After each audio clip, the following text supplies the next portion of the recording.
ఇటీవల జరిగినటువంటి అమెరికా అధ్యక్ష ఎన్నికలలో విజయం సాధించినటువంటి డొనాల్డ్ ట్రంప్ వచ్చే ఏడాది జనవరి 20వ తేదీన అధ్యక్షుడిగా బాధ్యతలు చేపట్టబోతున్నారు. ఈ నేపథ్యంలోనే ఆయన తన క్యాబినెట్లో ఉండాల్సినటువంటి వ్యక్తులతో పాటుగా సలహాదారులు అందరినీ కూడా నియమించుకుంటూ ఉన్నారు. ఈ సందర్భంలో ఆయన తన సోషల్ మీడియా వేదికగా ఒక ప్రకటన చేయడం జరిగింది. ఇదేంటంటే అమెరికాలో అనుమతులు లేకుండా ఉంటున్నటువంటి వలసదారులు ఎవరైతే ఉన్నారో వీళ్ళందరినీ వెతికి పట్టుకుని తమ దేశాలకు పంపిస్తాము అని చెప్పి, అంటే అక్రమ చొరబాటుదారులు అనొచ్చు వీళ్ళు సింపుల్గా చెప్పాలంటే.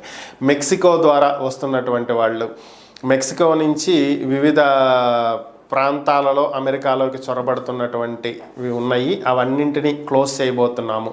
వీటితో పాటుగా ఇతర ప్రాంతాల నుంచి, ఇతర దేశాల నుంచి వస్తున్నటువంటి వాళ్ళు సరైనటువంటి ఇమిగ్రేషన్ లేకుండా, సరైన డాక్యుమెంట్లు లేకుండా ఇక్కడ చదువుకోవటం కోసమో ఉద్యోగం చేయటం కోసమో అక్రమంగా ఇక్కడ చొరబడి ఇక్కడ నివసిస్తూ ఉన్నటువంటి వాళ్ళని వెతికి పట్టుకుని ఆయా దేశాలకు పంపిస్తామని, అవసరమైతే ఈ కార్యక్రమం చేపట్టడం కోసం నేషనల్ ఎమర్జెన్సీని విధిస్తాము అని చెప్పి ఆయన ప్రకటించడం జరిగింది. తాను అధికారంలోకి వచ్చిన తర్వాత ఎన్నికల్లో ఇచ్చినటువంటి హామీలను అమలు చేయటమే లక్ష్యంగా పనిచేస్తానని, దాంట్లో భాగంగానే ఈ అక్రమ చొరబాటుదారుల్ని వెనక్కి పంపటమే ప్రధాన లక్ష్యమని, దానికోసం ఎమర్జెన్సీ విధించడానికి కూడా ఆలోచించము అని చెప్పి ప్రకటించడం జరిగింది.